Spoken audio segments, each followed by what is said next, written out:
Hello tout le monde, c'est Julie, bienvenue dans PS I'm a Fan, le podcast où la musique est expliquée par les fans. Jamais d'attitude.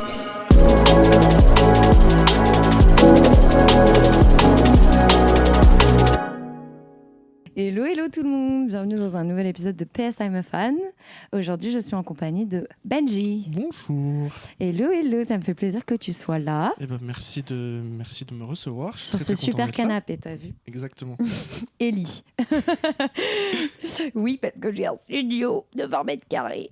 Bref, trêve de plaisanterie. On est là pourquoi? Pour parler du concert de Kendrick Lamar Et de César, et de SZA. qui s'est passé il y a un peu plus de 10 jours. Une semaine, ouais. maintenant, Ah oui, tu as raison. J'ai l'impression que ça a été hier, mais c'était le 15 juillet. Nous sommes le 26 actuellement. Donc ça fait un peu pas 10 jours. 11 pour être exact. Je sais super bien calculer. et voilà, Benji est allé le voir le 16. Le 16. J'y étais le 15. Donc ça va être intéressant de discuter. Comment tu l'as vécu? Bon, après, c'est le même concert, mais je crois que tu as eu l'ISO, toi, pas moi. Effectivement. Exactement. Donc J'ai voilà, mis ça va être quelques secondes intéressant. à me réaliser, parce que Ouais. vu qu'elle avait une perruque blonde, Oui. je disais, non, je comprends pas. Ah bah oui, c'est Lizzo. Donc j'ai mis un peu de temps. Et je l'ai crié, et autour de moi, ça a crié aussi. Donc c'était très marrant. La réaction un peu à retardement, quoi. Ouais, bah, je comprends. Surtout quand c'est des guests, en vrai. Alors, on va faire un petit débrief. On va parler un peu du concert. Déjà, est-ce qu'on peut parler déjà soit de nos attentes avant le concert ou Ouais, de grave. déjà Grave. quel était un peu... on t'a pu déjà en parler sur ton épisode avec, sur Kendrick Lamar, mais déjà, Ouais. qu'est-ce que tu attendais de ces deux artistes et ta relation, on va dire, musicale avec ces deux artistes-là, pardon. Ouais, grave. Moi, alors, Kendrick Lamar, j'avais énormément... Pas énormément. En fait, je lui fais tellement confiance dans la manière dont il aborde son art que déjà, avec le Halftime Show, je savais qu'il allait faire un truc de ouf. Ouais. Et quand il y a eu le Grand National Tour qui a été annoncé, que j'ai vu que c'était la même stage, un peu la même configuration, je lui faisais vachement confiance de comment ça allait se passer. Scénographiquement parlant, sachant que j'étais pas au Big Steppers Tour, je pouvais pas non plus avoir énormément d'attentes en termes de scéno parce que j'y étais pas, mais je savais que c'était très précis, élégant, classe.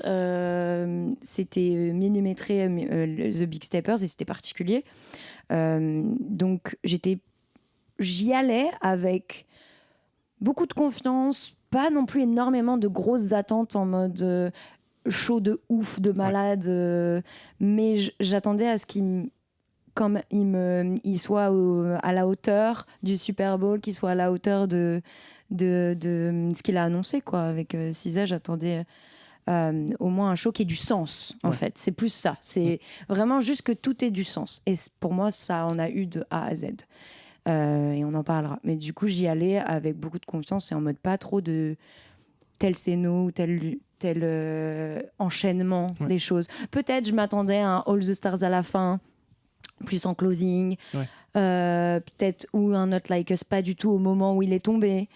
Par exemple, tu vois. Et toi? Moi, déjà, par rapport à ce que tu disais, tu n'avais pas pu avoir l'occasion d'aller voir le Big Steppers Tour. J'avais pu le voir en concert. Donc déjà, par rapport à ça, moi, déjà par rapport à mes attentes, pour structurer un peu mieux ce que j'allais dire, j'attendais plus perso SZA, mais pas forcément parce que c'est quelqu'un que j'écoute plus que Kendrick ou que parce que j'écoute pas Kendrick.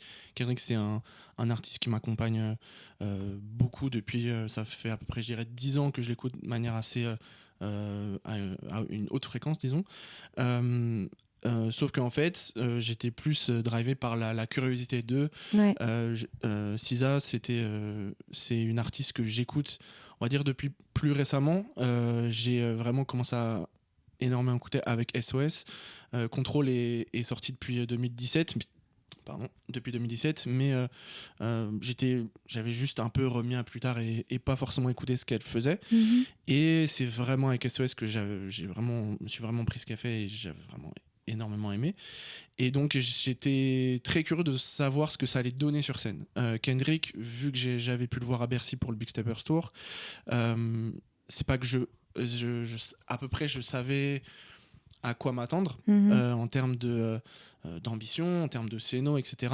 Donc oui, moi j'attendais surtout SZA, et par rapport à Kendrick Lamar, j'entendais surtout les morceaux que je n'avais jamais vus sur scène, donc surtout les diss tracks récents, donc type Euphoria, Not Like Us, et tout le reste, et GNX aussi. Donc moi j'attendais beaucoup de GNX. Voilà, exactement pareil. Et surtout vu comment dire, un peu les morceaux et leur sonorité, c'était vraiment des morceaux il y a beaucoup de trap, beaucoup de West Coast.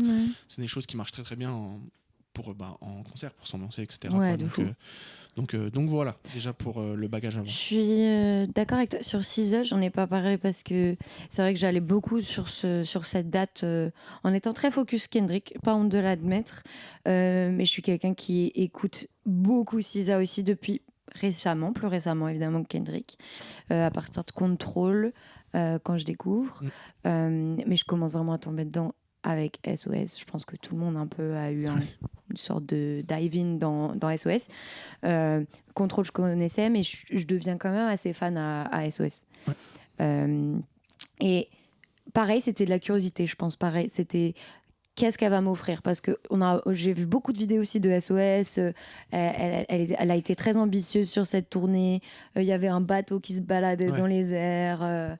Elle l'a refait d'une autre manière cette année. On en parlera tout à l'heure, mais beaucoup de curiosité.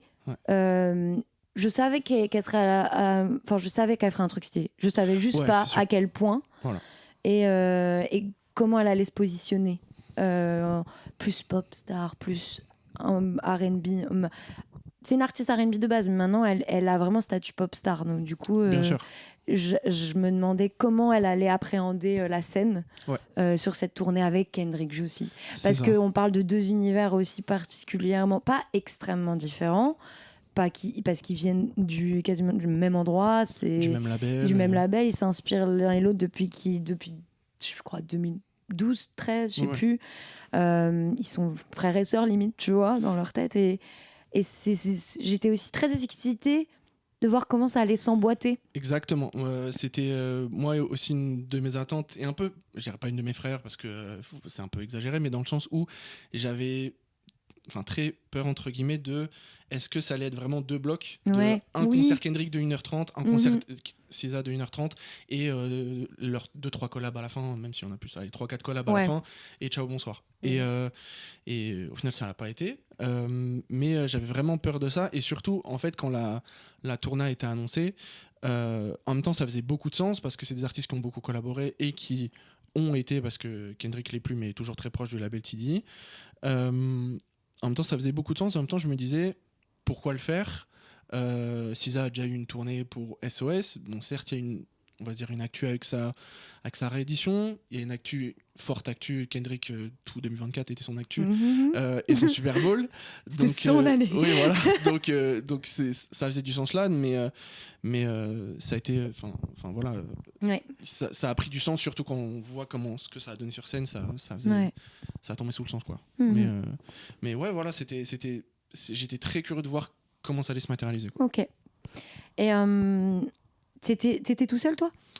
J'étais avec un ami que je salue, Anas, si tu écoutes ce podcast. Mais c'était quelqu'un qui n'avait jamais vu Kendrick et SZA sur scène. C'était aussi quelqu'un qui n'est pas nécessairement habitué à beaucoup de concerts. Donc ouais, non, c'était j'ai pas mal l'habitude de faire des concerts seuls, donc c'est pas forcément quelque chose moi qui va me rebuter. Mais par exemple le concert de Tyler the Creator il y a quelques mois, je l'ai fait seul, et j'ai pas du tout boudé mon plaisir, mais évidemment c'est toujours mieux de le faire accompagner. Est-ce que ça a été le cas aussi pour toi? Moi j'y allais seule de base, et en fait quand Maxime, shoot out to Maxime qui devait être là. Salut Maxime. On te fait des bisous, il était pas dispo, c'est pas grave. Si je t'en veux en fait beaucoup, mais je le dis pas. Non, on s'est écrit, je crois qu'il avait répondu à une story en mode il n'y a aucun moyen qu'on fait pas ce... Ah non, je lui ai demandé où il était placé parce que du coup il annonçait qu'il y allait, et il m'a dit en fausse et tout, j'ai dit la même, et il m'a dit il n'y a aucun moyen qu'on fait pas ce concert ensemble. J'ai dit bah évidemment, genre frère, c'est le première artiste dont j'ai parlé sur mon podcast et c'est ce qui m'a hypé à continuer en plus parce que Maxime avait accepté évidemment. Ouais, ça a noué en plus cette relation. C'est Kendrick qui noue la relation avec Maxime évidemment. Donc un vrai plaisir de pouvoir le partager avec lui. Et j'ai trop kiffé, on s'est trop amusé.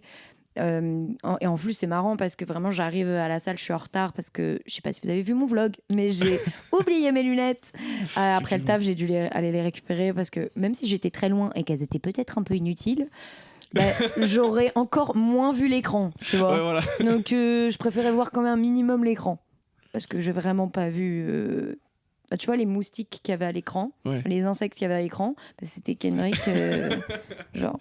Et on en parlera de cette scène. Et du coup, c'est marrant, j'arrive et dans le hall, DJ Mustard venait de terminer. Du coup, moi, je l'ai pas vu.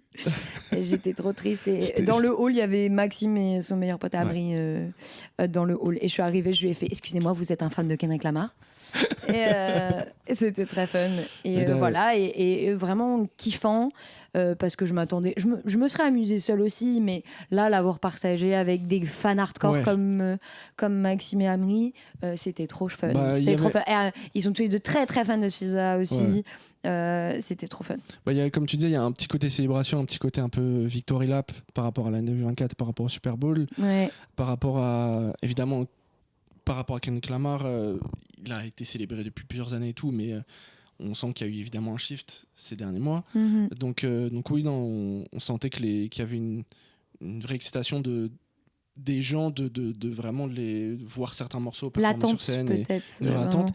Et pour revenir, comme tu disais tout à l'heure, sur la première partie, donc il n'y avait pas une première partie classique, c'était un DJ set de DJ Mustard, qui est un producteur américain notoire qui a fait énormément de hits, qui a produit notamment Not Like Us et qui a produit aussi pas mal de morceaux sur GNX. Merci beaucoup. Et donc ce DJ set était un peu c'était un peu un peu bigou dans le sens où c'était très c'était pas forcément, après aussi je pense que c'était les gens étaient là pour s'ambiancer, on n'attendait pas un DJ set avec des super transis et tout, mais il y avait vraiment des morceaux à l'ancienne, morceaux récents, des fois des morceaux qui n'avaient rien à voir. À un moment c'était du DMX, puis après juste vraiment 2 secondes après c'était We Found Love de Rihanna. Ok, je comprends ta vibe. T'es en after party. On aurait dirait plus peut-être une after party qu'un before. Et aussi ce qui avait tourné la veille et qui a été rejoué le lendemain, donc c'était le hit de l'été, chargé des trucs de Bermude. Et surtout, ce qui est marrant, c'est que évidemment beaucoup de gens étaient surpris, comment il connaît ça, machin et tout. Et donc je sais pas si tu as vu la vidéo. J'ai vu la vidéo. Donc en fait, c'était donc pour ceux qui ne savent pas, donc déjà pour mettre un petit peu de contexte, chargé de Triangle des Bermudes qui est un groupe composé de 3 artistes, et c'est un morceau qui a commencé à pas marcher ces dernières semaines, et qui peut être considéré comme pour pas mal de gens comme le hit de l'été 2025. Je fais une overdose de ce Je track. comprends. C'est ça, ça veut dire que c'est un hit. Ça veut dire que c'est un hit, ça veut dire que c'est parti, quoi. C'est clair. Mais, et donc en fait, une personne de l'équipe de DJ Mustard est allée voir le public pour dire c'est quoi le morceau du moment, que je peux jouer pour ambiancer les gens et tout. Et donc quelqu'un lui montre, mais t'es chargé, et il dit Are you sure? Charger.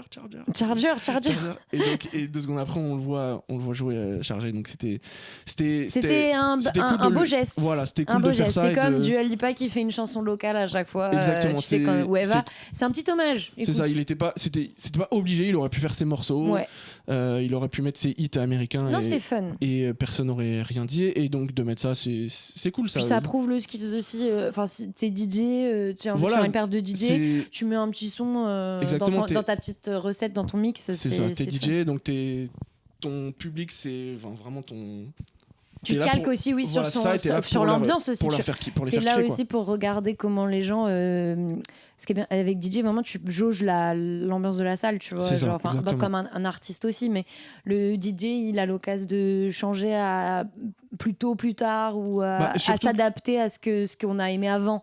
Exactement. Alors qu'un artiste, non. Surtout un DJ, c'est vraiment c'est vraiment dans le sens où c'est tout ou rien. C'est soit tu vois directement que les gens s'ambiancent, soit tu vois vraiment que les gens ne bougent pas et donc tu dis ok, bon, ça ne marche pas. Et donc t'as kiffé le set quand même si c'était un peu. En fait, c'était des morceaux très connus et surtout, c'était moi personnellement, les DJ sets en première partie. J'ai tendance à plutôt apprécier ça dans le sens où, après, évidemment, les premières parties, c'est usuellement fait pour découvrir de nouveaux artistes ou de nouvelles artistes. Mais ce qui peut être compliqué des fois, c'est quand une artiste ou un artiste n'est pas du tout connu et donc les gens, c'est compliqué d'emmener les gens avec soi. Ouais.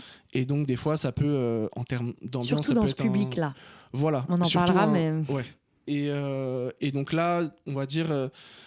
Une première partie sur un DJ set, ça va parce que les gens peuvent s'ambiancer, les gens connaissent les morceaux généralement. Ouais, c'est plus accessible peut-être. Voilà, c'est ça, exactement. En les termes gens d'accessibilité, c'est un peu parler, mieux. Et surtout pour un concert, on va dire en stade ou semi-stade, parce que là, c'était pas le Stade de France, mais c'était quand même une très très grande arène, où tu ratisses vraiment large en termes de public, en termes d'âge, en termes de goût, même si les gens sont là pour Kendrick et SZA, donc on va dire qu'ils écoutent probablement plutôt entre du rap et du R&B, mais ça peut être aussi autre chose.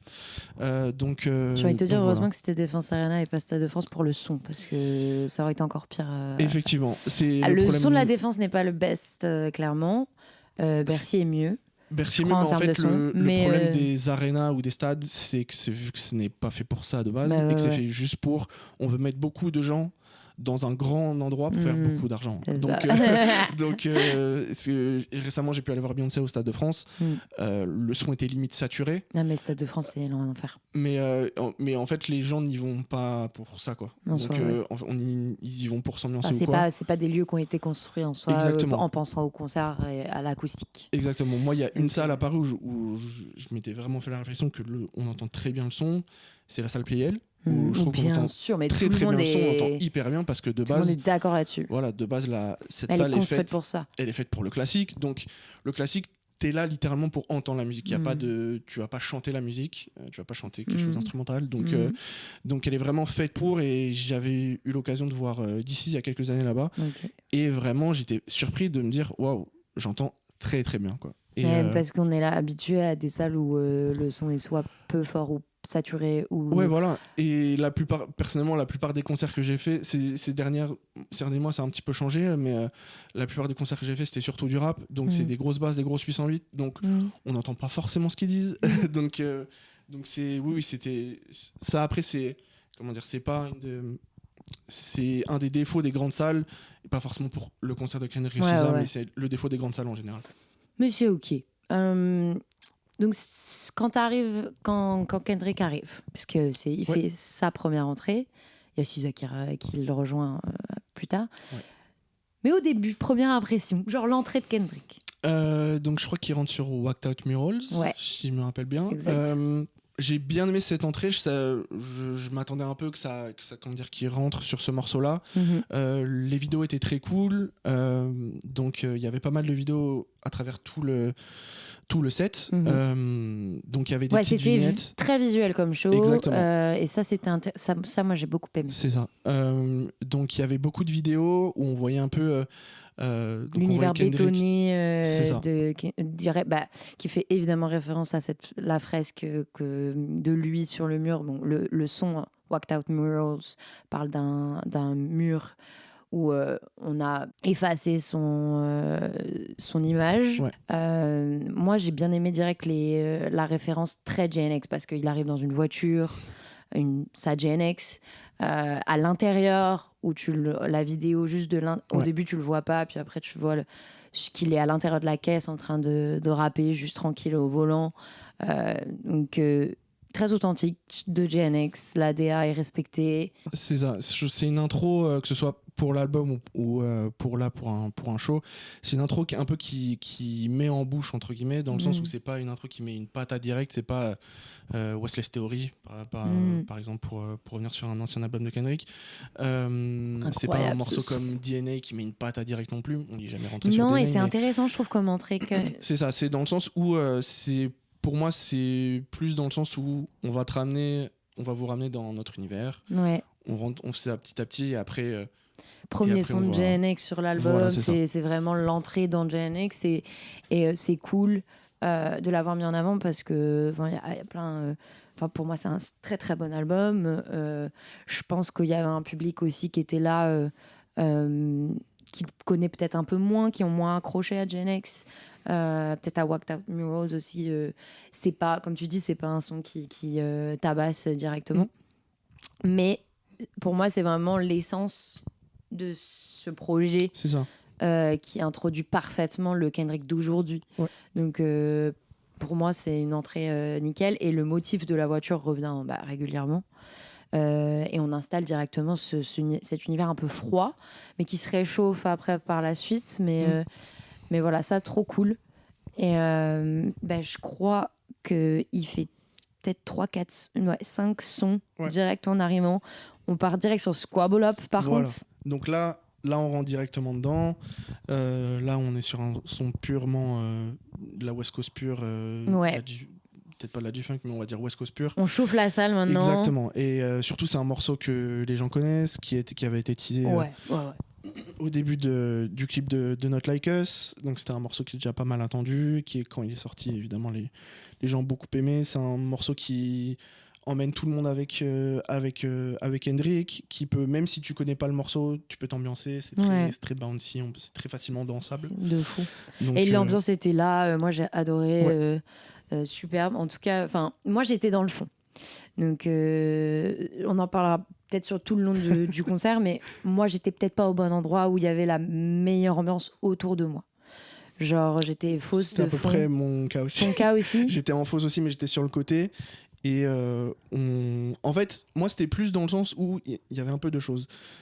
Après, ça, c'est vraiment purement par rapport au public, c'est vraiment pas par rapport au concert, c'est pas de leur faute. Ouais. Mais dans le sens où, moi, les gens autour de moi, mis à part 3-4 personnes, on va dire, les 100 personnes autour de moi, disons, étaient vraiment là pour Kendrick. On sentait vraiment que quand il y avait des morceaux de Kendrick qui étaient là, ils s'ambiançaient énormément. Quand c'était des morceaux de SZA, un petit peu moins. Mais après, je veux dire, moi personnellement, comment je vis les concerts, c'est pas quelque chose qui va me rebuter, dans le sens où en vrai je m'en fiche un peu. De l'ambiance, de ce qui est autour de toi un peu. C'est ça. En fait, pour moi, dans un concert, ce qui peut être vraiment énervant, c'est si les gens parlent pendant les morceaux plus chill, ou si les gens sont relous pour rien, ou voilà, ces choses-là. Autour de moi, il y avait quand même 2-3 personnes qui étaient là, qui s'ambiançaient sur presque tout, qui connaissaient presque tout, donc ça allait. Mais c'est vrai que des fois, c'était vraiment, les gens étaient immobiles pour des morceaux de SZA. Je suis en mode, faites un petit effort. Exactement, quand même, sur SZA, c'était compliqué. Mais ça, pour pas mal d'artistes, déjà, c'est un problème qui est là depuis quelques mois de pas mal de gens en fait, qui sont peut-être là pour, on va dire, la posture, et pas forcément pour les artistes. Mais après, voilà, chacun vit son concert de sa propre manière. Et voilà, au moins, le truc, c'est que même si ils s'ambiançaient pas sur tout, ils étaient pas, comment dire, ils embêtaient pas les gens, ils criaient pas, ils faisaient pas n'importe quoi. Donc à la limite, ça allait, quoi. Donc, Maxime, il a dit un truc intéressant dans une de ses vidéos, en disant qu'il était parti du principe que les fans de Kendrick étaient aussi fans de SZA, et que les fans de SZA étaient aussi fans de Kendrick. Et en vrai, j'avoue que moi aussi, un peu, que les univers étant tellement liés par... Après, c'est vrai que c'est plus en mode leur entourage. Ils font partie de leur entourage depuis des années. Mais c'est vrai qu'en termes de son, non, pas forcément. Mais en fait, j'ai réalisé, moi aussi, à ce moment-là, qu'en fait, pas tellement, quoi. En fait, je pense que c'est des... Moi aussi, je pouvais partir aussi de ce postulat-là. C'est juste que quand, on va dire, on fait partie d'une fanbase ou d'artistes qu'on écoute énormément, ça tombe tout le sens, parce que on sait qu'ils sont à peu près dans la même équipe, ou qu'ils sont du même label, ou qu'ils ont fait pas mal de collaborations. Pour beaucoup de gens, surtout pour les concerts de stade, etc. Des fois, il y a des gens qui connaissent 2-3 morceaux, et qui vont connaître peut-être All the Stars, qui ont connu Luther récemment, et qui ont connu Not Like Us, et qui vont se dire, pourquoi pas, je vais prendre une place, quoi. Donc, donc en fait, vu que tu ratisses un peu large pour ce genre de concert, tu tombes vraiment sur à peu près n'importe quel type de profil. Et par rapport au fait des gens qui disaient que c'était un public TikTok. J'ai vu sur les réseaux des gens dire ça. En vrai, c'est possible. Après ça, je sais pas trop. Mais dans le sens où je pense qu'il y a, si on prend vraiment on va dire les fanbases, les core audience, comme on dit, je pense que oui, il y en a. La plupart écoutent les deux, tout simplement parce qu'ils ont fait beaucoup de morceaux ensemble et que ils faisaient partie à un moment du même label. Donc, mais pour les concerts comme ça où vraiment on va avoir une audience vraiment hyper large, pas nécessairement en fait. Non, mais c'était pas. Enfin, c'est pas le truc qui m'a frappé non plus, le premier truc, tu vois, en termes de public. Juste, je me suis rendu compte en regardant certaines de mes vidéos que je me tapais des gros side-eye, comme je dis dans mon vlog. et surtout sur SZA, où genre, tu sais, elle a fait un son que j'aime énormément, que c'est F2F. Et genre, qui est ultra rock, genre pop rock des années 2000. C'est genre. son morceau le plus rock. Et c'est Teenage Movie des années 2000, tu vois, voilà, 2000, c'est 2010. Sum 41 presque. Voilà. Et j'aime trop la vibe. J'ai tellement crié dessus. Et je vois des gens vraiment me regarder en mode qu'est-ce qu'elle fout celle-là. Et c'était hilarant. mais beaucoup apprécié sa setlist, par exemple. C'est ça, même si elle a cuté certains Good Days, elle l'a cuté. J'ai aussi quelques petites réserves, surtout sur la setlist. On en parlera peut-être tout à l'heure, mais ouais. En tout cas, dans la composition après globale de la setlist, je trouve qu'elle a fait très sens. Exactement. Parce que on a eu des petites ponctuations. D'abord, je parlais de Kendrick, en tout cas, il y a eu des ponctuations insectes avec SZA, SZA qui a repris cette esthétique de son Deluxe, donc pas d'SOS, où au début qui m'a un peu perturbée, mais qui a fait sens tout du long. À partir du moment où elle arrive sur 30 for 30 avec Kendrick, la voiture ressort cette fois avec la nature qui a tué du lierre, enfin une sorte de plante dessus. Direct, on a l'introduction à SZA qui s'accroche à la Gen X de Kendrick, donc je trouve superbe, genre un emboîtement là direct. Et surtout quand elle arrive et que la Gen X monte, il y a beaucoup de fleurs dessus, non ? Oui, c'est comme je te dis, j'ai l'impression que c'est du lierre ou des fleurs. Oui, t'as raison, c'est sûrement des fleurs. D'ailleurs, 30 for 30, je pense que c'est une très très belle entrée pour faire vraiment la transition entre les deux. Grave. C'est leur collaboration vraiment. Meilleure collaboration pour ce genre de transi là. De fou. Et donc moi je trouve que l'introduction était très bien faite direct, la symbolique du truc, elle est sur le capot, et elle a grave, elle est sensuelle, elle est en même temps, elle arrive en baggy, et elle change beaucoup de tenue, tu vois, en plus tout du long, mais elle arrive elle-même, tu vois, hyper authentique et tout, elle a beaucoup d'énergie. Direct. Et moi, direct, elle m'emmène dans son attitude, genre elle a le smile et tout. Donc direct, ça m'a grave mis dans le bain, tu vois. En plus qu'elle arrive comme ça et tout. Et j'ai bien aimé vraiment en termes de, tu me diras, mais répartition, c'était vachement bien. Le temps que Kendrick avait, puis le temps que SZA avait. Genre là, tu vois, Kendrick, il fait 5 sons avec King Kunta. J'adore. Element, TV Off, avec Mustard. Et SZA arrive 30 for 30. Donc la petite leçon en commun, direct Love Galore, Broken Clock, c'est The Weeknd. Et après Kendrick revient, reste un peu plus longtemps. Vraiment en termes de compo, c'était vraiment bien en termes de timing. Genre. Exactement. Tu parlais tout à l'heure de son énergie et de son on va dire de son humeur, enfin de son énergie sur scène. C'est une des choses qui m'a je dirais pas surpris, parce que quand on la voit en interview ou même sur ses réseaux, de la manière dont elle communique, etc., c'est quelque chose qui transparaît quand même, mais j'étais surtout que c'était vraiment comment dire, très par rapport à Kendrick qui est dans son set, qui il y a quelques interactions avec le public, etc., mais qui est pas aussi qui va pas être aussi comment dire, mais pas spontané, je dirais, mais je dis pas ça en mode c'est un reproche, c'est juste pas forcément différent, exactement. Et je trouvais que d'avoir ça sur scène, sur un gros concert, sur une énorme salle, d'avoir quelqu'un qui vraiment va rigoler, va parler avec le public de manière très spontanée, même si évidemment c'est des talks qui sont faits pour dans les setlists, mais dans le sens où il y avait quelque chose de hyper spontané, je ne m'attendais pas à avoir ça, et c'était hyper rafraîchissant. En fait, ça te faisait pas, c'est pas que c'était une pause, SZA, c'était juste que ça donnait de la douceur. C'est ça. Dans un, comme je te dis, l'univers bétonné de Kendrick, SZA venait l'adoucir, ou même quand Kendrick nous faisait danser, après SZA elle nous faisait la sérénade, enfin genre tu vois, il y avait vraiment un équilibre Il y a un équilibre entre on va dire, les deux façons de performer.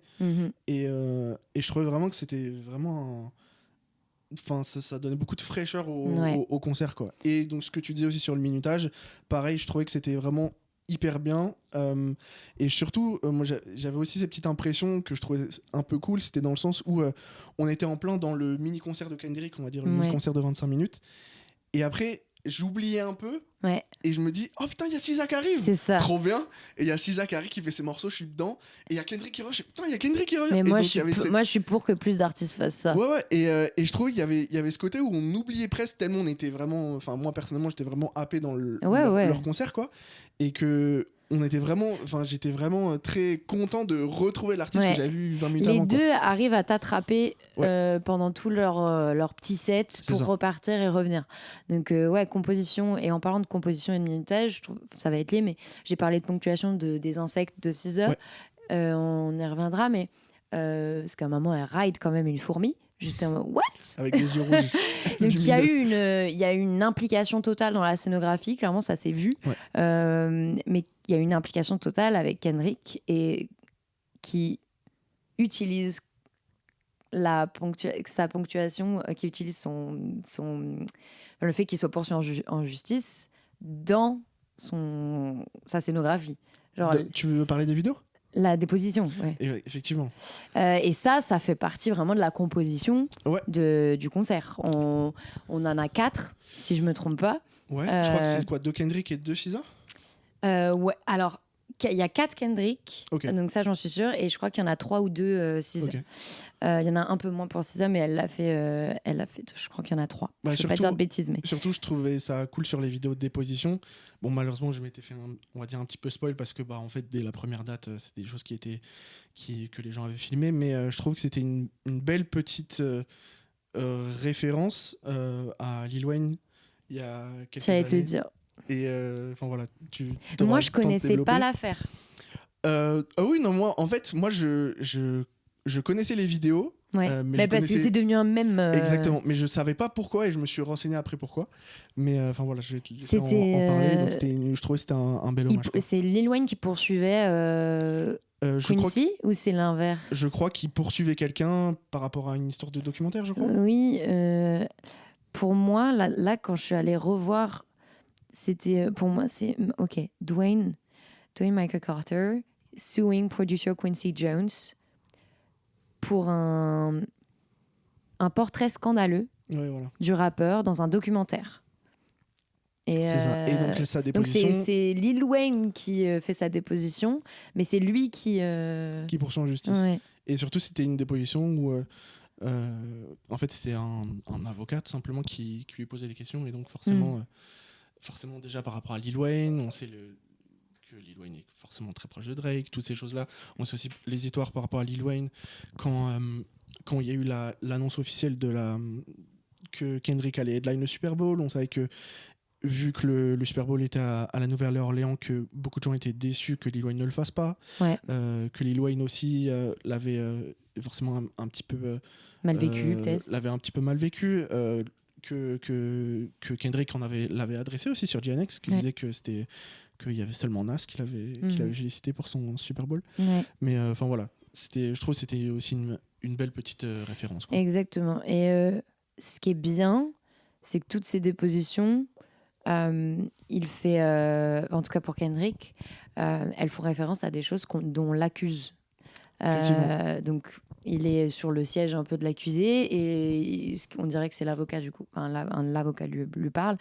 Et moi, celle que je me remets dans la tête direct quand je pense au concert, et je l'ai filmée, elle est dans le vlog, l'avocat lui dit mais tu penses pas que disparaître c'est une forme de recherche d'attention? Parce qu'en fait c'est exactement ce qu'on reproche à Kendrick dans les deux cas. C'est soit il disparaît H24 et il revient il fait pas des hits comme Drake et juste il disparaît, il revient quand il veut. Enfin, soit on l'accuse de crever l'attention, d'être trop là, soit quand il disparaît on dit juste que... c'est vrai que c'est marrant quand même parce que Kendrick Lamar a quand même été presque totalement absent, on va dire, de la vie publique de 2017 à 2022, donc entre la sortie de Dame et la sortie de Mr. Moral, donc pendant 5 ans. Puis après, 2023, c'était, on va dire, aussi plutôt calme. Puis après, à partir de Like That, en 2024, c'est revenu.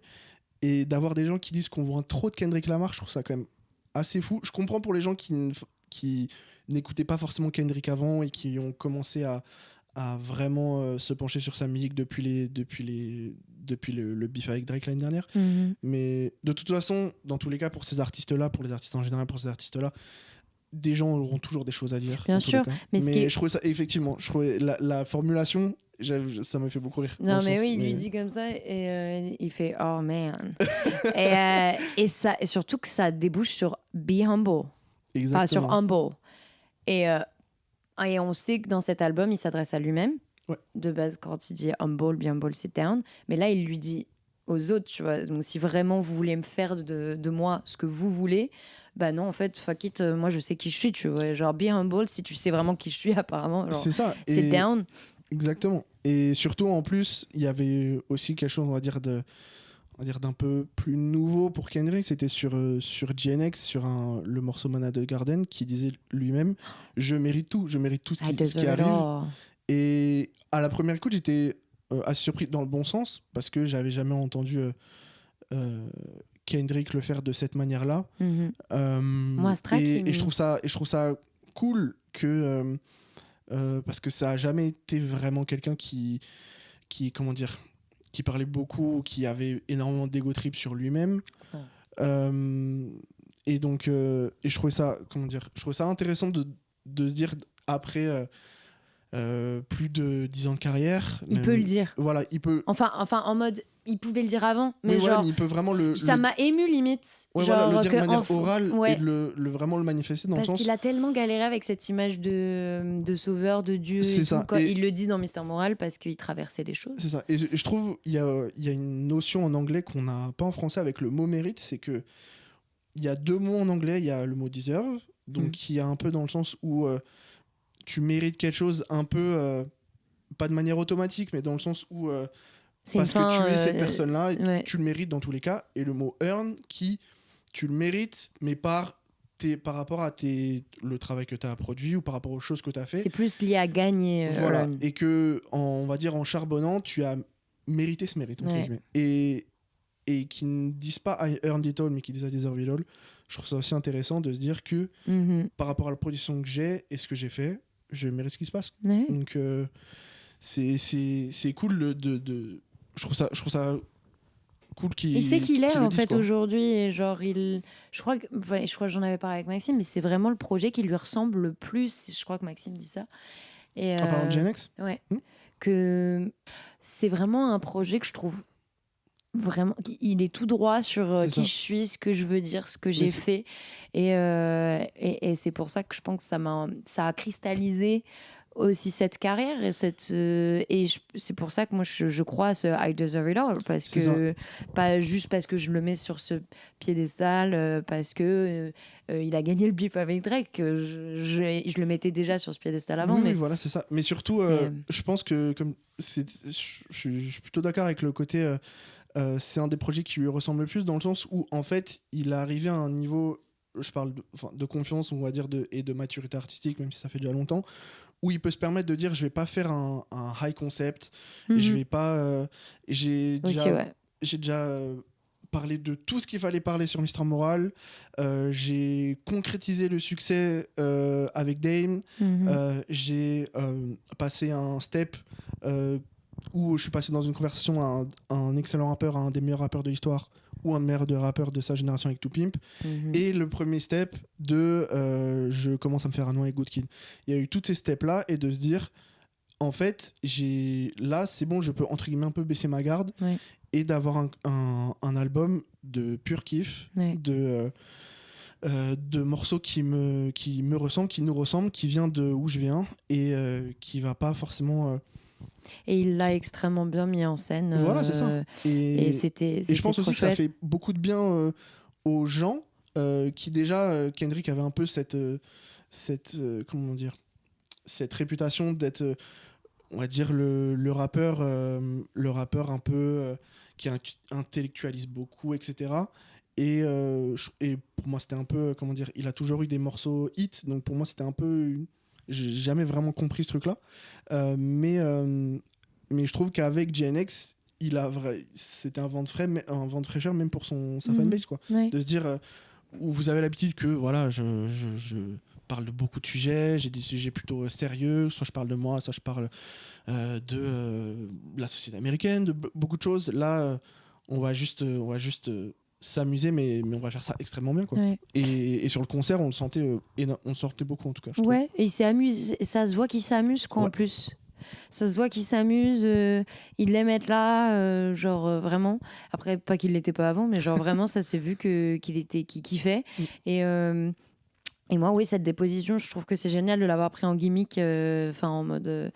Parce qu'il est tout le temps sur le banc des accusés, j'ai l'impression. Il y a toujours un truc qu'on va lui. Enfin, à tout le monde, tu vas me dire, en tant qu'artiste, il y aura toujours des haters ou quoi, mais même, il y a toujours un truc à lui reprocher. Plus que jamais, quoi. Surtout maintenant plus que jamais, voilà. Vu qu'il y a des fanbases qui vont, on va dire de manière automatique, être contre soit ce qu'il est, soit ce dont il.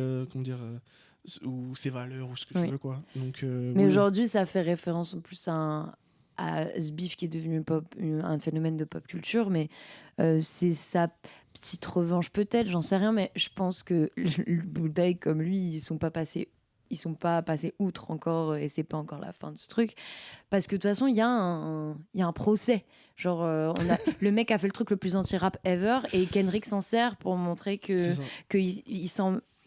lui rit au nez, tu vois, parce que c'était clairement le truc le moins rap, comme le dit Maxime dans notre épisode sur PSM Fan. C'est ça, et c'est le truc le moins rap ever. C'est moins rap, et c'est très risible, et les gens le savent. Et puis il troll, tu vois, genre sur la 3e déposition, il dit tu veux quoi? Tu veux des rings, une cuisse de poulet, là je peux nourrir tout le monde ici. Et genre il cherche dans son tel, tu sais, il parle de bouffe, tu vois, comme quoi. Et après il balance Peekaboo, j'aime trop ce son. Et qui était une de mes performances préférées sur scène. On l'a pas encore mentionné, mais de toute façon c'est un peu le jeu de ces grandes scènes là, c'est la présence des danseurs et des danseuses. Oh ouais. Et moi, personnellement, il y a quelque chose que j'aime toujours beaucoup quand il y a des danseurs et des danseuses sur scène, c'est les effets de groupe. Quand il y en a beaucoup, sur Peekaboo, je crois qu'il y avait presque tout le monde. Et j'aime beaucoup les effets de groupe parce j'aime beaucoup quand il y a du monde sur scène. Et quand l'espace est pris pleinement. Et je trouve que sur Peekaboo, c'était vraiment très très bien fait. Et comme d'habitude, moi j'avais sur Mister Moral, après c'est peut-être aussi parce que le concert était plus long et que vraiment que pour un seul artiste, donc on a plus le temps de vraiment comment dire, prêter attention vraiment à tout le monde et à tous les différents types de danse, et c'était comment dire, c'était moins des deux genres différents, disons, mais là les performances de danse étaient vraiment hyper bonnes, vraiment génial. C'est pour ça que ça m'a rendu triste d'être si loin, parce que du coup j'ai beaucoup moins vu. J'aurais aimé être en gradin. En plus il y avait nous sur la première date, il y avait des gradins vides, quoi, genre vides en tout cas, qui avait énormément de place open. Moi aussi, c'était une de mes frustrations, de pas avoir pu tout bien voir, mais de ce que je pouvais voir. Mais moi j'aime être en fausse, mais genre c'est vrai que là j'aurais une petite place en gradin, ça m'aurait permis de voir davantage justement cette composition et cette dynamique de danse, parce que moi aussi j'adore ça, et les danseurs de SZA étaient parfaits aussi, et sur Kendrick, j'ai vraiment aimé la présence des danseurs, même tu vois, quand je t'ai parlé de la déposition, puis ça va sur Humble, je l'ai dit dans mon vlog, mais parce que ça m'a marqué, les danseurs c'est que des meufs sur Humble. Sit down, be humble. Et ça, quelle belle ironie. Enfin, c'est pas une ironie, c'est calculé, mais ça je trouve ça intéressant aussi, de faire le choix de ramener des meufs qui lui parlent à lui, qui slay. Et c'est aussi un vrai message, tu vois, genre c'est aussi se placer en mode, sachant comme je l'ai déjà dit, mais qui s'adresse à lui-même, de voir des meufs s'adresser à lui, il sait qu'il, je pense qu'il y a cette côté de cette fois, enfin il se place pas en tant que bourreau, mais genre il donne la voix, même si c'est lui qui rappe, il a donné la voix là, à la meuf aux meufs de Sit Down Be Humble. Ça j'ai trouvé ça intéressant. Et juste avant, je n'ai pas dit, mais il fait Reincarnated. Mais moi, j'ai trouvé, je sais pas si si j'ai imaginé ça, mais j'ai l'impression qu'à chaque fois qu'il parlait d'une personne, il montait plus haut sur une marche. Il était sur une marche différente à chaque fois que... C'est vrai que j'avais pas fait attention à ça. Et ben, j'ai l'impression qu'il a commencé en bas et ensuite, pour l'autre c'était vie... le moment où c'était les escaliers au fond, c'est ça? Ouais, parce que sur Euphoria, tu sais, il ouvre... Il est tout en haut des escaliers. Avec la grande lumière blanche. C'est ça. Et t'as le... attends, c'est Truth About Me? Don't tell no lies. Don't tell no lies about me, I won't tell truth about you. Ouais. Sur Euphoria. Et j'ai bégayé quand c'est arrivé. Et c'est pour ça, là, j'ai encore bégayé parce que je suis... mais superbe entrée, superbe introduction à Euphoria. Et après, il fait Hey Now et Reincarnated. Et sur ces mêmes escaliers, voilà, il changeait de placement. Et je trouvais ça intéressant parce qu'on sait qu'à la fin de Reincarnated, il s'adresse un peu à ses anciennes vies, qu'il ait un certain héritage. Qui se place dans l'héritage des grands artistes. Exactement, et qu'il l'accepte et tout. Là où Mr. Moral, il avait du mal avec ça. Donc, belle continuité. C'est ça, et bel hommage aussi, je trouve, musicalement, que ce soit la prod, que ce soit sa façon de rapper à Tupac aussi. Donc, et d'ailleurs, pour cette question d'héritage, de se placer dans l'histoire de la musique, il en avait déjà parlé un petit peu sur To Pimp avec Mortal Man à la fin, où il y a cette fameuse interview avec Tupac, et quand on lui pose cette question finale et que Pac ne lui répond pas, et donc qui lui laisse un peu le choix de créer un peu son chemin et son destin. Et donc ça a toujours été très important pour lui de reconnaître cette histoire-là. Mais il le dit toujours, voilà, I do it for the culture. C'est ça, et dans le sens aussi, maintenant, vraiment de ne pas avoir pas de peur, mais de modestie ou de manque de confiance pour dire, justement, comme on disait tout à l'heure, là, je mérite d'être parmi les plus grands, quoi. Et il est très conscient de ce qu'on dit sur lui, et aujourd'hui, il en a un peu rien à foutre, j'ai envie de te dire. Et après, il continue sur Backseat Freestyles, Family Ties. Incroyable l'ambiance sur Family Ties. Ça, c'était j'ai vu vraiment, vraiment les gens se lâcher vraiment sur Family Ties. Là, par contre, le public était vraiment, en tout cas, répondant, vraiment répondant. Les gens, ils étaient vraiment très répondants sur Family Ties. En même temps, si sur Family Ties tu bouges pas, le Swimming Pools en acapella. Swimming Pools en acapella, moi j'ai plutôt aimé, parce que moi personnellement, je sais que même autour de moi et tout, c'était pas, ils sont pas forcément d'accord, et je comprends totalement. Swimming Pools, moi j'ai un peu de mal avec ce morceau, et j'ai toujours eu un petit peu de mal. Je suis pas un très grand fan de ce morceau, mais de l'avoir en acapella, je trouvais que ça lui donnait un peu une couleur un petit peu différente que je trouvais cool. Mais moi j'ai bien aimé. En fait, j'aime bien, et je pense pour un rappeur, se mettre ce petit moment solo, genre a cappella, et d'arriver à attraper les gens. C'est nice. Après, il fait la... Est-ce qu'il fait Monitrice juste après? Non, il y a Mad City, tu sais, Sweet Version. Oui, c'est vrai que Mad City avec un réarrangement, ça je m'y attendais pas, et j'avais plutôt bien aimé. Ouais, j'ai trouvé ça intéressant. Alors, pas que... C'était pas le truc qui m'a le plus marqué, mais j'ai trouvé l'initiative cool de réarranger surtout un morceau sur cet album surtout en particulier, et Mad City en particulier. Oui, il le réarrange un peu en soul R&B. Ouais, soul R&B en fait. Peut-être, avec derrière, avec un... Peut-être petit clin d'œil à SZA, tu vois. Peut-être, et puis il avait envie de faire peut-être quelque chose de différent, tu vois, mais... c'est sur le Sweet Love d'Anita Baker, tu vois. Voilà, c'était sur... Voilà, merci. Parce que je savais que sur l'instrumental d'Anita Baker. Il y avait Love quelque part, et je me rappelais plus. Mais intéressant sur Mad City, en tout cas, qu'il le fasse. Surtout sur un des morceaux, on va dire, les plus énergiques de son catalogue. Ouais, exactement. Et surtout à un moment, en fait, quand t'as un catalogue que tu joues, Mad City, c'est donc Good Kid, Mad City, donc depuis 2012, donc là, ça va faire 13 ans. Un moment, je pense, soit pour sa santé mentale, soit pour essayer de donner un peu de fraîcheur, t'essayes un peu de créer un peu de nouveauté sur des morceaux que t'as performé des centaines de fois, quoi. Donc, et je trouve ça cool de bien sûr, je pense que très doux sur un morceau qui est très patate. Je sais pas si tu t'en lasses, mais t'as envie de t'adapter aussi à faire de la nouveauté. Je pense que c'est pas non plus quelqu'un qui a envie de rester dans son petit confort, Kendrick, tu vois. Ça. Et de toute façon, All Right est après. Donc, niveau dynamique, c'était pas, ouais, ça, tu le réarranges c'est pas pas, perdu, tu vois. Il est parfait comme il est. Et il y a eu Man at the Garden, que je trouve génial, posé sur sa caisse, comme exactement ce qui s'est passé au Halftime Show, en mode assis sur le capot. Et surtout, ce que je trouvais cool, après, c'est normal, c'est aussi sur GNX, mais dans le sens où j'ai bien aimé aussi que les sets des deux artistes, mais là, par rapport à Kendrick précisément, que ce soit pas non plus un medley des hits. Dans le sens où c'est pas The Greatest Hits et c'est pas juste les morceaux J'avais patates, aucune envie que ce soit ça. Et j'aime bien qu'il y ait des morceaux, on va dire, où on respire un peu plus, que comme, on va dire, des White Murals, même si ça a quand même de l'énergie, mais des morceaux comme Man at the Garden ou Reincarnated, qui sont pas forcément audience friendly, dans le sens où c'est pas les morceaux où, où les gens vont faire des énormes pogos, on vont s'ambiancer, mais ça comment dire, ça ajoute à ça respire, comme tu dis, ça fait respirer, c'est de l'oxygène et tout. Et pour moi, un concert réussi, c'est pas forcément un concert où c'est que des morceaux hyper énergiques, parce que si sur, on va dire, un concert classique de, on va dire, entre 1h10 et 1h30 de concert, c'est que des morceaux patates, à un moment, au bout de 30 minutes, les gens vont en avoir marre, déjà parce qu'ils seront crevés, et surtout qu'à un moment, en fait, ça deviendra, ils vont le prendre pour acquis, et donc les morceaux ne pèteront plus, en fait. C'est ça. Et donc, il faut ces morceaux où on respire un peu plus, où le rythme redescend un peu, grave, pour pouvoir derrière enchaîner sur, je sais pas, des DNA ou des TV Off ou des Not Like Us, quoi, pour qu'ils brillent un peu encore mieux, quoi. Tout à fait. Et là, à ce moment-là, on passe à Caesar. Ouais.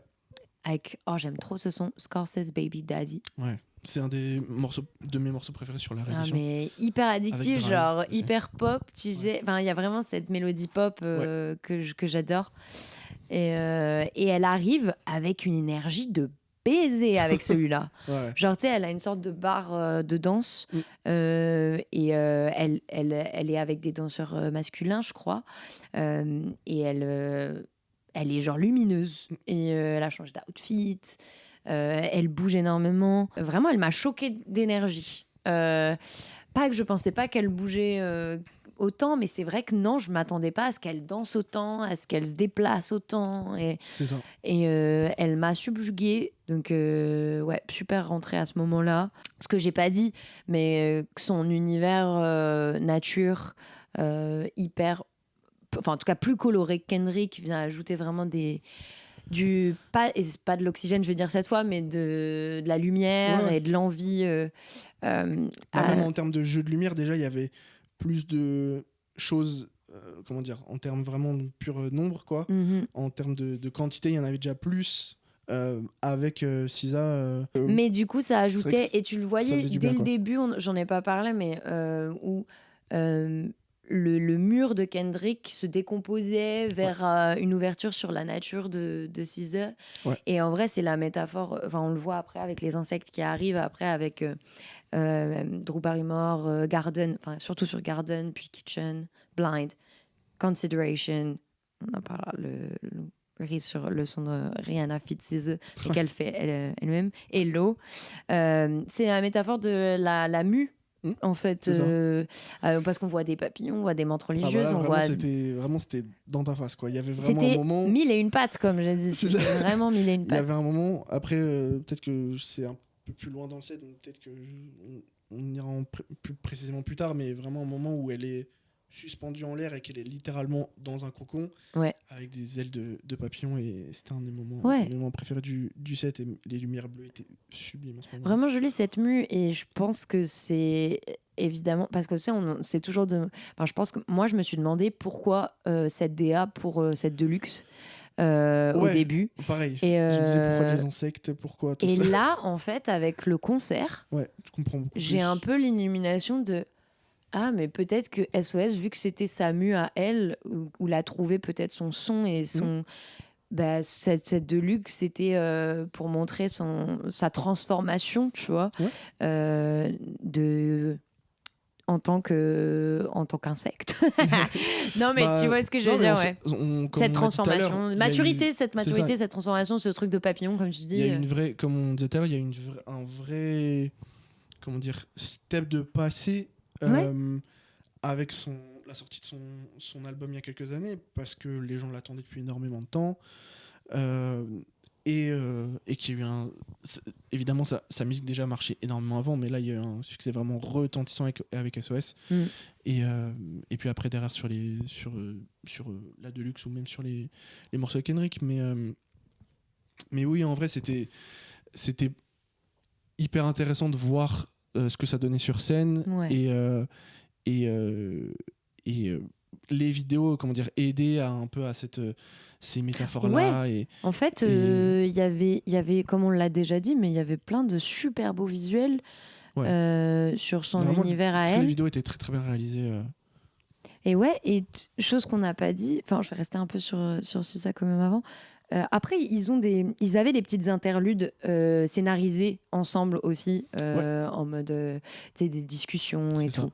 Mais il y a eu aussi un moment où ils sont, on va dire, une aire d'autoroute et Kendrick par contre, mettez des sous-titres, putain. Ça, c'était une de mes frustrations. Moi, personnellement, je comprends après l'anglais, donc ça va. Mais moi, j'étais trop loin. Avec l'écho de la Défense Arena, c'était pas possible. Et surtout, en fait, je me dis, bon, c'est quand même des tournées avec des budgets de plusieurs millions de dollars où vous pouvez faire des vidéos pour chaque tournée.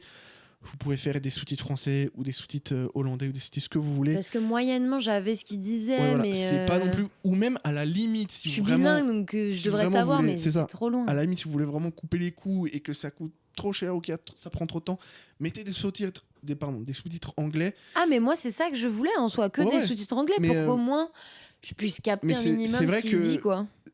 C'est vrai que j'ai pas trop compris pourquoi ils ont fait ça alors qu'ils le savaient qu'ils allaient aller en Europe, tu vois, et même, dans des stades. Même pour les États-Unis, quoi. C'est dans le sens où il y a pour les États-Unis, des fois, c'est donc ils ont fait ça dans. Ouais, juste le volume de personnes et. Voilà, ils ont fait ça. Leur concert des fois dans des stades comme le SoFi Stadium, qui est un des plus grands stades américains, qui fait plus de 80 000 personnes.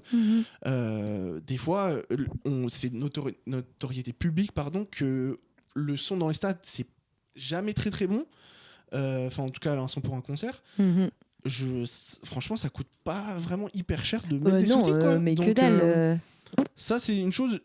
Personnellement, ça m'a pas trop dérangé parce que j'arrivais quand même à distinguer. Mais c'est ça qui était ça qui est un peu énervant, quoi.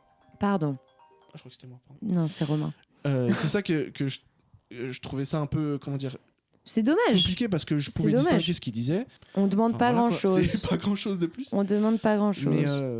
Mais ouais. J'avais parlé de ça là tout à l'heure, mais Consideration, je m'attendais pas à ce qu'elle le fasse. Je trouvais ça trop cool. Mais en même temps, tu me dirais, elle a fait Baby Daddy. Non, elle a fait Rich Baby. Scorsese Baby Daddy? Non. Hands on your knees. Rich Baby Daddy, le morceau de Drake, et Sexy Red. Oui, mais qu'elle a écrit. Donc, Elle a écrit l'entièreté du morceau?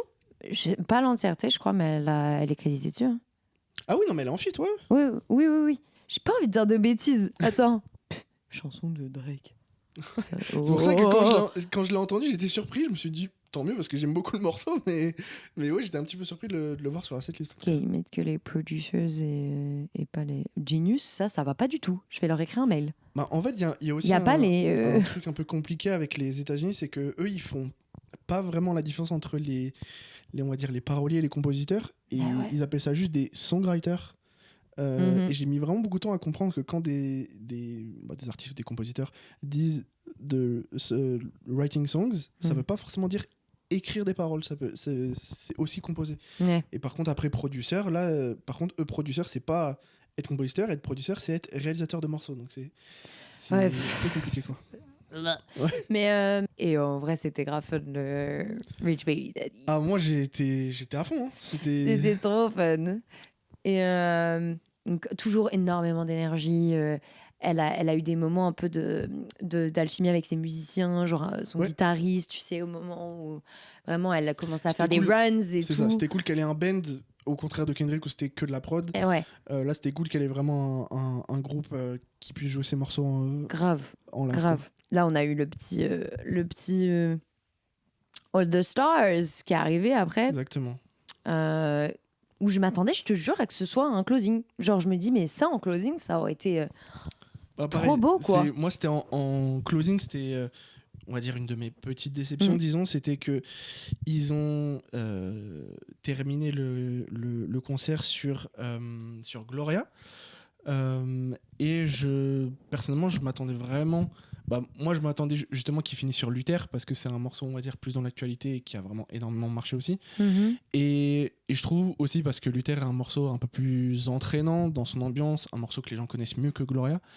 Et qu'il finisse sur Gloria, j'étais un tout petit peu déçu parce que. On était aussi déçus. Ouais, voilà. Le morceau est moins entraînant, les gens le connaissent moins. Ouais. Donc je le comprends en termes de pure DA de se dire c'était le dernier morceau de GNX, donc ce sera le dernier morceau du tour.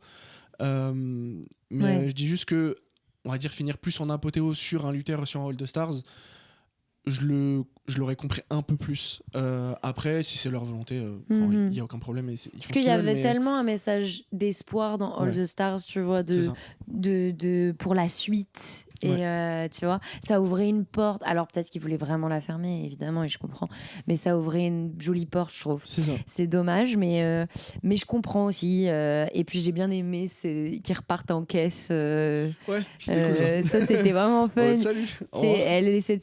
Moi, le jour où j'y étais, elle essayait de signer un maximum de trucs. Ils ont fait ça. Surtout elle, vraiment, elle était déter. C'était cool de voir ça. Et Kendrick a rigolé, elle a regardé. Et tu retrouveras pas d'autres duos où on est safe dans leur relation, où il n'y a pas de rumeurs de mes couilles, ils sont ensemble. En vrai, c'est vrai que c'est cool que les gens ne soient pas des enfants là-dessus. Ouais, tu vois. Mais c'est beau.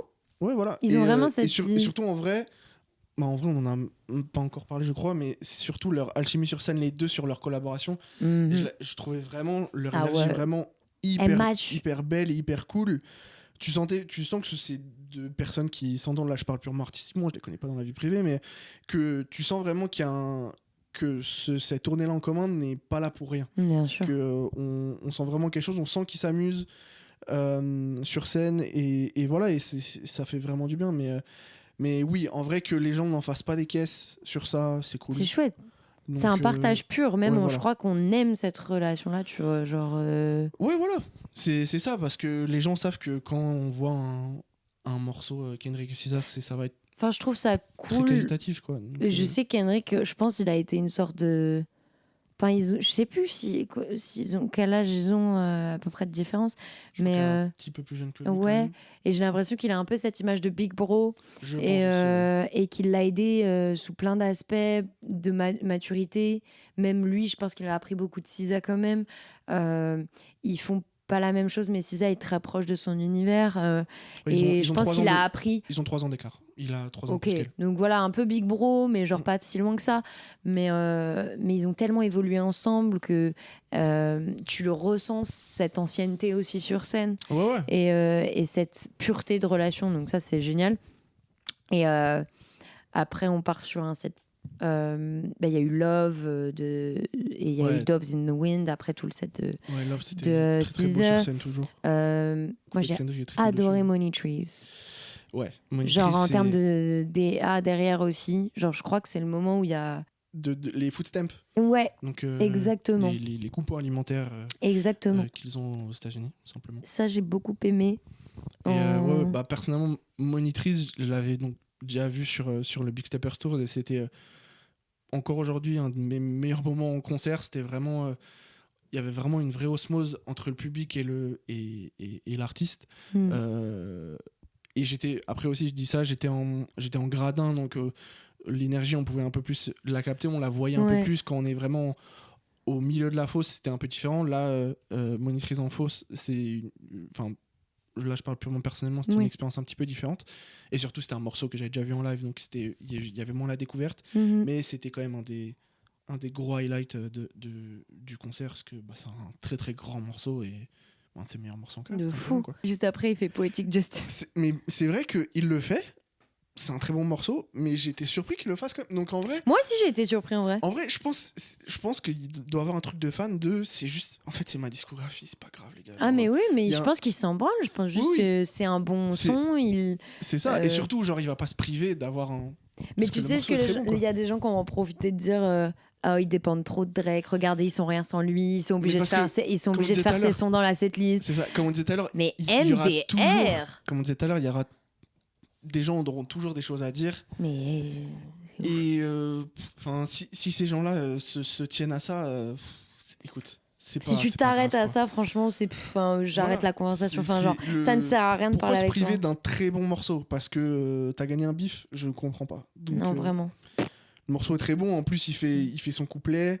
À la limite, c'est peut-être c'est presque limite de la ref, quoi. Ouais.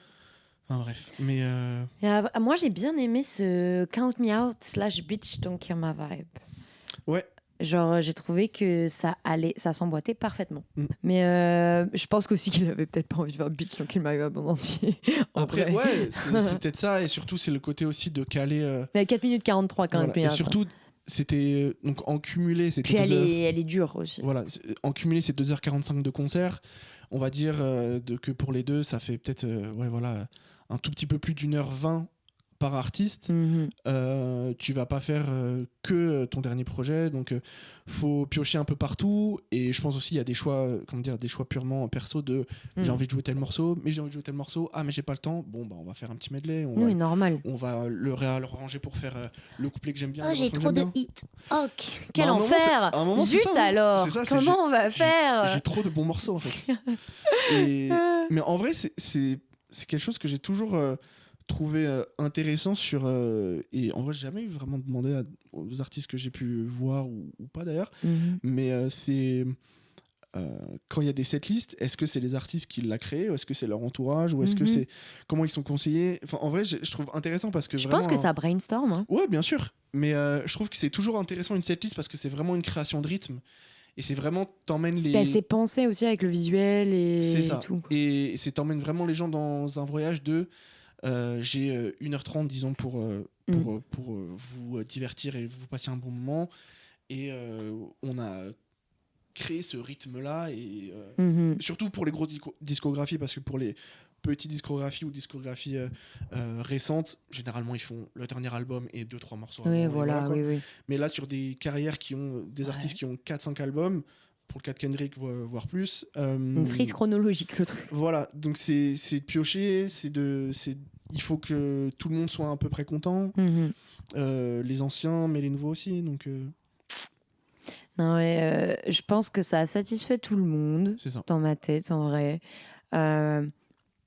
SZA a fait son petit set aussi avec I Hate You, Shirt, qui est revenu, Kill Bill, Ouais. Snooze, que des bangers. Ça, Que des Snooze qui est bangers. mon morceau Préféré préféré, enfin sa perf préférée sur le concert, je trouve qu'il y avait vraiment, comme ce que je disais tout à l'heure sur Monitrice pour le Big Steppers Tour, là il y avait vraiment ce côté-là aussi, où on sentait, même les gens qui étaient un peu, on va dire, un peu plus chill sur les morceaux de SZA, j'avais l'impression en tout cas qu'ils étaient aussi amenés. Ouais.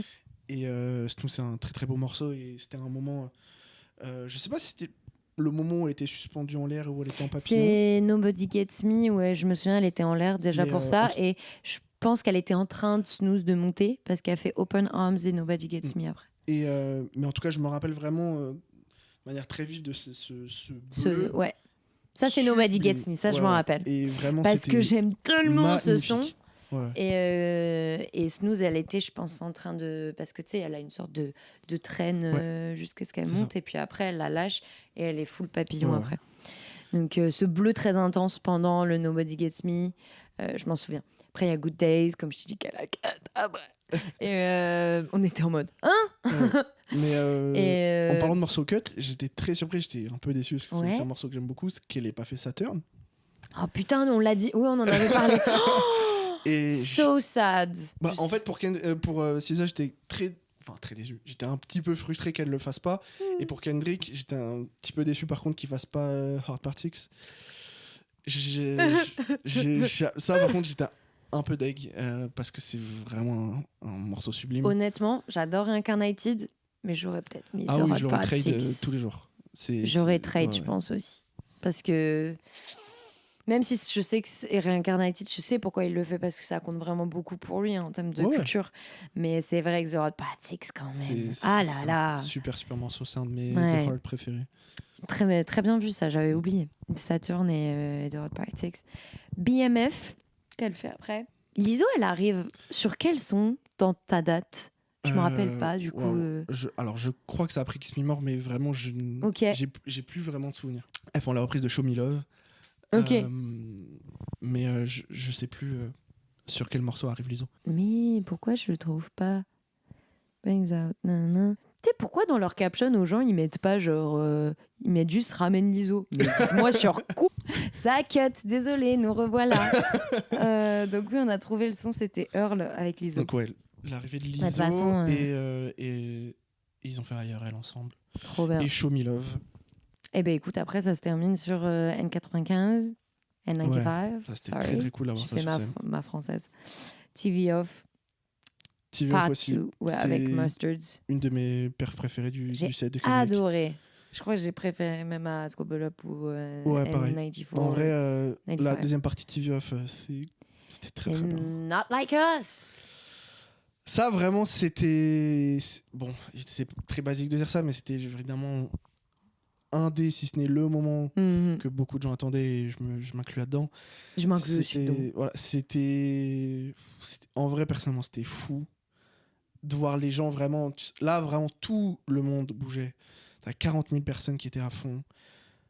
Ah là, c'était the moment qu'on attendait tous. C'était le moment où je suis content, on va dire, d'avoir vécu ça, toujours dans l'actu du bif. Disons que c'est peut-être un morceau qui va jouer encore dans 10-15 ans, mais forcément l'actu n'est pas aussi fraîche. Oui, mais l'avoir vécu à ce moment-là, c'était particulier. C'est ça, l'avoir vécu à ce moment-là et de l'avoir vécu sur sa première tournée post-bif, post-2024, c'était assez fou à vivre, et vraiment en tant que pur... quelqu'un qui écoute beaucoup Kendrick et qui est bousillé de hip-hop, personnellement, c'était exceptionnel à vivre. Et j'ai trouvé les visuels intéressants, et j'aimerais bien me repencher plus sur ce que c'était, parce que c'était des collages de plein de choses, et j'ai pas eu le time de me pencher dessus, mais ça m'a intriguée. J'avais filmé plein de fois juste pour les visuels, même pas pour le son et tout, parce que je vivais le truc, genre normal. Mais c'est surtout pour la scène derrière, enfin pour le collage qu'il y avait derrière, parce que j'ai pas encore capté ce que c'était. Je sais que c'est pas tout n'est pas choisi au hasard, tu vois. Voilà. C'est pour ça que j'ai envie de savoir à peu près ce qu'il essayait de faire. De ce qu'il essayait de faire avec ce collage, tu vois. C'est ça. Mais parce surtout, que ça aurait pu être n'importe quoi sur Not Like Us, mais il a choisi de faire ça, donc. C'est ça. Mais surtout en vrai avec Not Like Us, c'est ça qui, pour moi, quand on voit des bifs dans le hip-hop, dans le rap, que ce soit français mais surtout US, c'est pas quelque chose qui est nouveau. Mais pour moi, c'est ce que oublient des fois certains rappeurs quand ils sont en plein bif. Là, je parle hors Kendrick et Drake, c'est que dans le sens où même le fait de gagner un bif, c'est pas forcément avec le pouvoir des mots, etc. C'est le pouvoir de ton morceau. Et si tu fais un hit, c'est dans le sens où t'as presque gagné automatiquement. Par exemple, le bif Tupac Biggie. Tupac a fait Hit 'em Up. C'était un énorme hit qui est devenu plus fort plus haut que, comment dire, plus populaire que tous ces morceaux avant. Et c'était et on en parle encore aujourd'hui de ce morceau-là. Et là, un morceau comme Not Like Us, c'est devenu tellement pop. En fait, un morceau qu'on entend hors de la sphère des fans de hip-hop ou des fans de Drake ou des fans de Kendrick, qu'on entendait dans des pubs, qu'on entendait dans des matchs de sport, qu'on entendait... en fait, c'est un morceau qu'on entendait partout, qui est devenu vraiment un morceau populaire. Et en fait, quand le morceau de bif devient plus fort que le bif, il devient juste un morceau populaire et devient un hit, c'est fini en fait. T'as tout gagné, parce que des gens qui n'ont absolument aucun contexte du bif, de pourquoi, d'où il commence, qui est Drake, qui est Kendrick, ils connaissent certains moments très forts du morceau, qui vont chanter minor, ils savent même pas pourquoi ils le chantent. Mais dans le sens où c'est ça que je trouve dingue.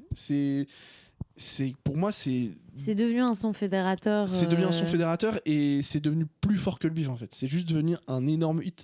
Et il y a plein de gens qui l'écoutent, je pense, qui ne savent même pas. Ouais, voilà.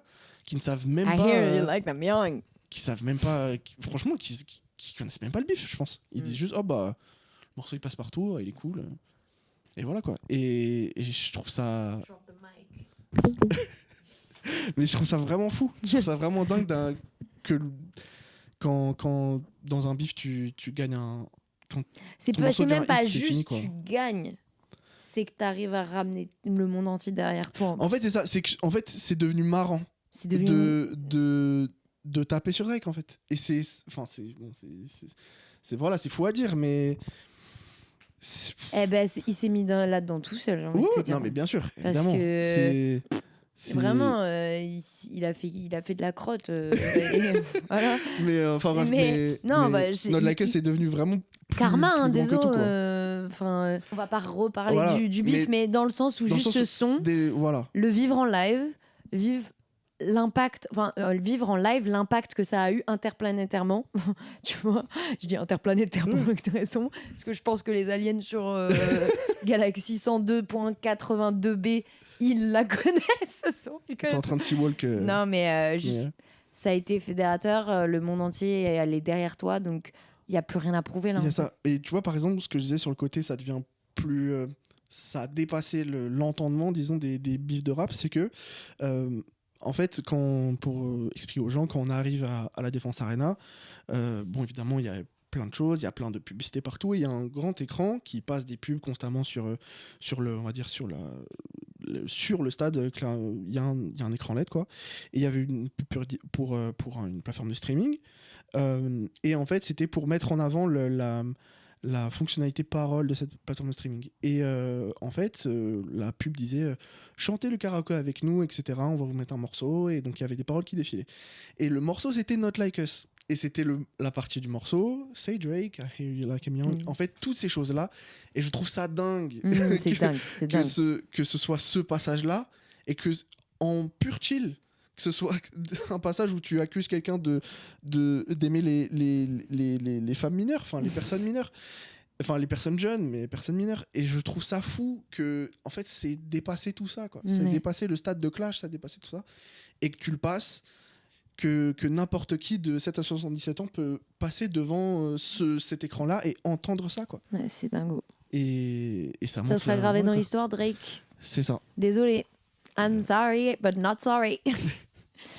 Ouais, voilà, pour finir, moi, on a déjà parlé de la fin, mais Petit Luther, Petit Gloria, ils finissent à deux, en duo.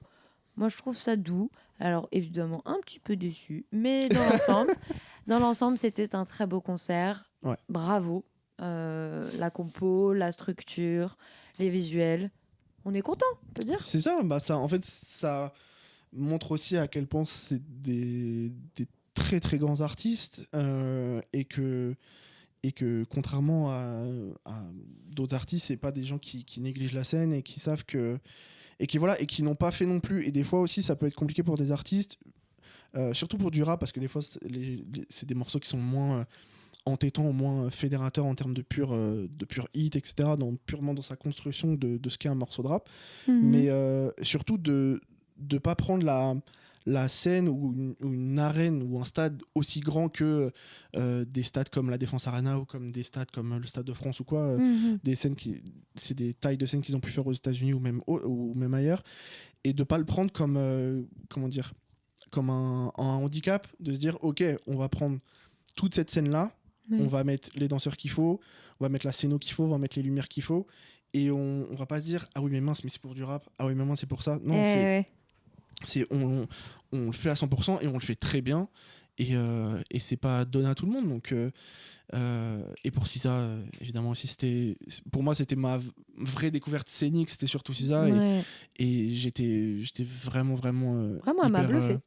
Hyper bluffé, et j'ai qu'une seule envie, c'est de les revoir sur scène, quoi. Donc merci, et surtout pour ce moment. c'est ça, et surtout ce que tu disais tout à l'heure, c'est le côté où en fait on devrait voir un peu plus de tourner en duo comme ça. C'est parce je sais que c'est beaucoup de moyens, mais c'est vrai qu'en fait c'est beaucoup de moyens, mais en fait, même si c'est, comment dire, là il y avait quand même un sens que c'est des gens qui sont très proches depuis très longtemps, musicalement et amicalement, j'imagine aussi.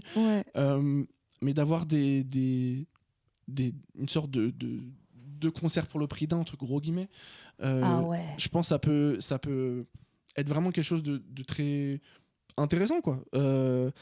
Là, surtout que c'était un peu plus justifié parce que c'est des artistes qui ont aussi des collaborations ensemble. C'est vrai que si c'est deux artistes qui n'ont vraiment jamais collaboré ensemble ou qui ont un morceau en commun, ça peut peut-être faire très opportuniste et après ça peut être un petit peu différent, mais pourquoi pas tenter en fait.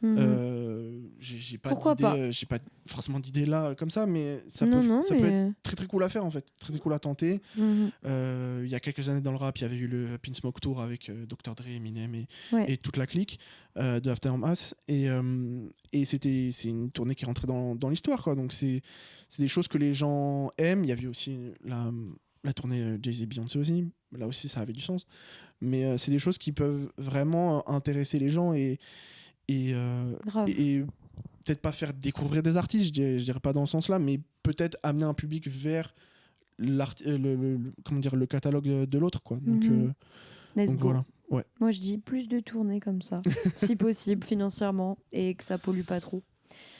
Mais voilà, c'était un super moment. Merci d'être passé me donner ton avis cool.